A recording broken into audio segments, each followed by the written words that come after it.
L'Exode, chapitre 19. Le 3e mois après leur sortie du pays d'Égypte, les enfants d'Israël arrivèrent ce jour-là au désert de Sinaï. Étant partis de Réphidim, ils arrivèrent au désert de Sinaï, et ils campèrent dans le désert. Israël campa là, vis-à-vis de la montagne. Moïse monta vers Dieu. Et l'Éternel l'appela du haut de la montagne en disant: Tu parleras ainsi à la maison de Jacob.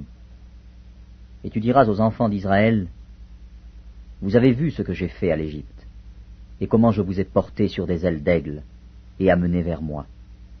Maintenant, si vous écoutez ma voix, et si vous gardez mon alliance, vous m'appartiendrez entre tous les peuples, car toute la terre est à moi. Vous serez pour moi un royaume de sacrificateurs, et une nation sainte. Voilà les paroles que tu diras aux enfants d'Israël. Moïse vint appeler les anciens du peuple, et il mit devant eux toutes ces paroles, comme l'Éternel le lui avait ordonné. Le peuple tout entier répondit: Nous ferons tout ce que l'Éternel a dit. Moïse rapporta les paroles du peuple à l'Éternel. Et l'Éternel dit à Moïse: Voici, je viendrai vers toi dans une épaisse nuée, afin que le peuple entende quand je te parlerai, et qu'il ait toujours confiance en toi. Moïse rapporta les paroles du peuple à l'Éternel.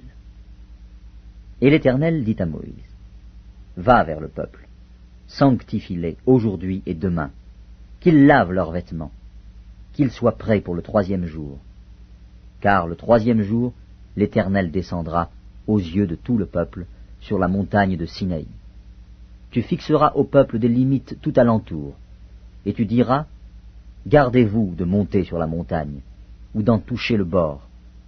Quiconque touchera la montagne sera puni de mort. On ne mettra pas la main sur lui, mais on le lapidera, et on le percera de flèches.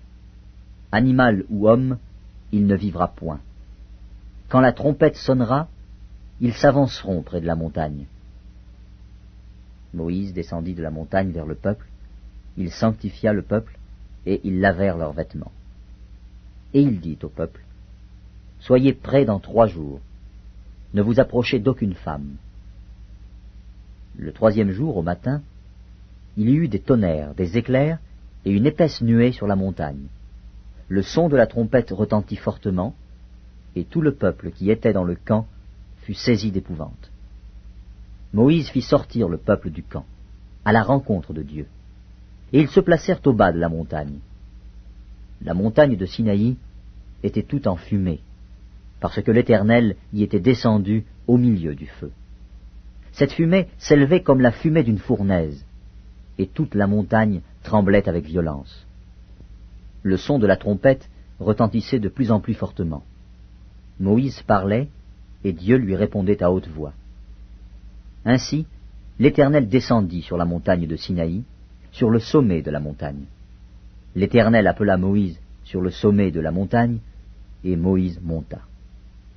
L'Éternel dit à Moïse: Descends, fais au peuple la défense expresse de se précipiter vers l'Éternel, pour regarder, de peur qu'un grand nombre d'entre eux ne périssent. Que les sacrificateurs qui s'approchent de l'Éternel se sanctifient aussi, de peur que l'Éternel ne les frappe de mort. Moïse dit à l'Éternel: Le peuple ne pourra pas monter sur la montagne de Sinaï, car tu nous en as fait la défense expresse en disant: Fixe des limites autour de la montagne et sanctifie-la. L'Éternel lui dit: Va, descends. Tu monteras ensuite avec Aaron, mais que les sacrificateurs et le peuple ne se précipitent point pour monter vers l'Éternel, de peur qu'il ne les frappe de mort. Moïse descendit vers le peuple et lui dit ces choses.